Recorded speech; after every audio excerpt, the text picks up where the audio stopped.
स्वीकार कर लो, सब कुछ बड़ा आश्चर्य में जीवन हो जाएगा जिस दिन वचन स्वीकार कर लोगे। एक गुरुदेव भगवान की सेवा में शिष्य रहते थे, तो गुरुदेव को भगवान से बढ़कर शास्त्रों में भी कहा गया और भाव में भी रहता है कि भगवान तो है ही, हमारी दुर्गति नहीं रुकी।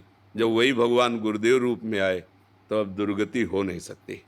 इसलिए गुरु साक्षात पर ब्रह्म, या मोते ही अधिक गुरु ही जी जानी, भगवान ने आज्ञा करी।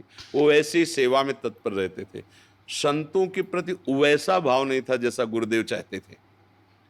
तो एक दिन उनका बेटा, कहाँ जा रहे हो? तो उनका भिक्षावृत्ति के लिए जा रहे हैं। पहले होता था कि 10-5 गांव में जाके अन्न मांग के ले आए, 2-4-6 महीने उसी से भरण पोषण, फिर मांग के ले आए। तो कुटिया आश्रम होती थी, आए हुए अतिथियों की सेवा भी बनती थी। तो भिक्षान्न लेने के लिए जा रहे। उनका फिर लौट के आओ, हम तुमको एक बात बताना चाहते हैं। उनका गुरुदेव जैसी आ गया। 10 दिन तो लगे ही, कई गाँव में जा जा करके अन्न एकत्रित करना, लान। जब लाए तो देखा भीड़ लगी थी। तो उनका भीड़ कैसी आश्रम में? उनका आपके गुरुदेव पधार गए। उनका ऐसा हो ही नहीं सकता।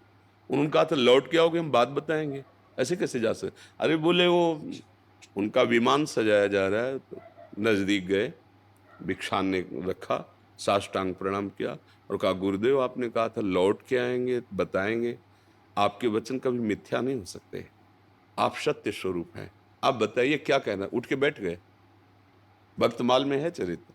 उठ के बैठ गए और कहा बेटा हम कहना चाहते थे कि जैसी तुम गुरुदेव में बुद्धि रखते हो, ऐसे ही सवै संत गुरुदेव हैं, व्यासे या प्रतीत, सब संतों में ऐसी भावना रखो। तो बोले गुरु जी फिर इसका प्रमाण तो आप ही दे सकते हैं।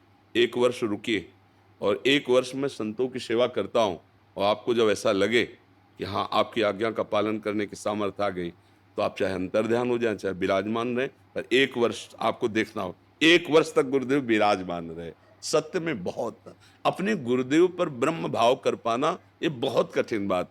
हम एक पाषाण पर, पाषाण विग्रह पर, काष्ठ विग्रह पर या छवि पर भगवत भाव कर सकते हैं, लेकिन गुरुदेव पर नहीं। क्योंकि ये छवि आपको आदेश नहीं करेगी कि तुम इस समय धर्म विहीन आचरण कर रहे हो, लेकिन गुरुदेव तुम्हारे ऊपर शासन करेंगे। आज के बाद अगर कभी ऐसा सोचा भी तो फिर समझ अब ये गुरुदेव की, अब वो समझता है गुरुदेव ने अपमान कर दिया हमारा। अगर मान सम्मान गुरुदेव की डांट पर आप जोड़ोगे तो आपने गुरु माना ही नहीं, उनको एक व्यक्ति माना। जैसे माता पिता का थप्पड़ अपमान नहीं होता, उनका प्यार होता है, कहीं ना कहीं वो मुझे सुधारने के लिए बोल रहे हैं।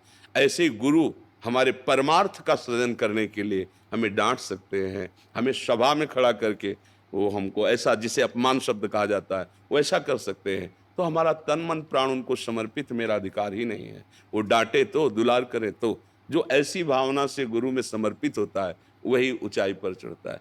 श्री स्वामी नारदानंद सरस्वती जी नैमिषारण्य के थे, बहुत ब्रह्मज्ञानी महापुरुष, बड़े पहुँचे हुए, जो भूमिकाओं में ज्ञान की है। उनके एक शिष्य थे विवेकानंद जी, उनका नाम था।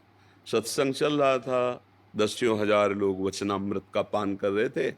तो देखा वो नवीन कपड़े पहन कर आए। तो देखा, वो नजदीक आए, प्रणाम किया और बैठ गए। कथा रोक दी और एक शिष्य को बुलाया, गौशाला का गोबर गीला कर दो, और कहा जाओ भाई विवेकानंद, एक डलिया में लकड़ी की गोबर भर करके यहाँ खड़े हो जाओ आके। अब वहाँ आज्ञा उल्लंघन तो हो ही नहीं सकती। अब वो सब गोबर टपक रहा है।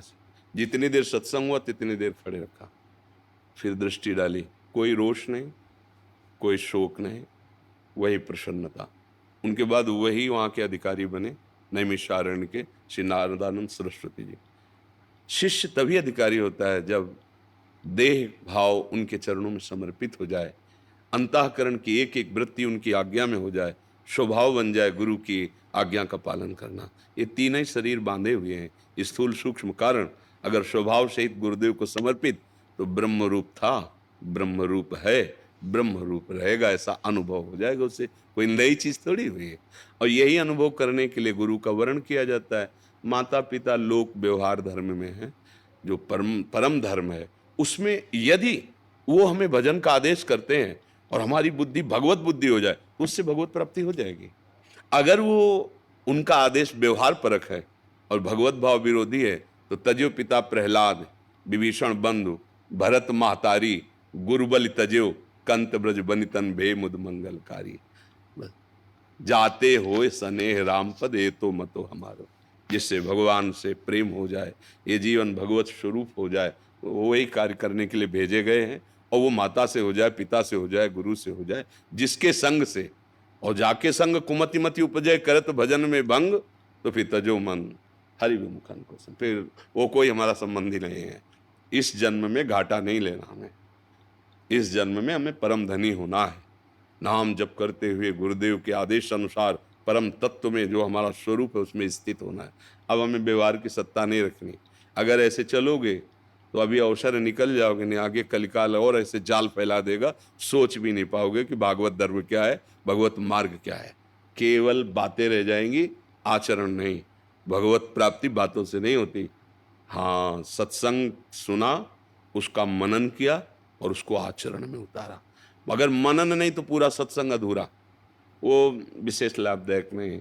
वो भागवत में आता है ना, गोकर्ण जी जो भागवत सुनाए तो धुंधुकारी जी के लिए विमान आया और सबके लिए विमान नहीं आया। तो भाई क्यों विमान नहीं लाए? बोले इसने मनन किया है।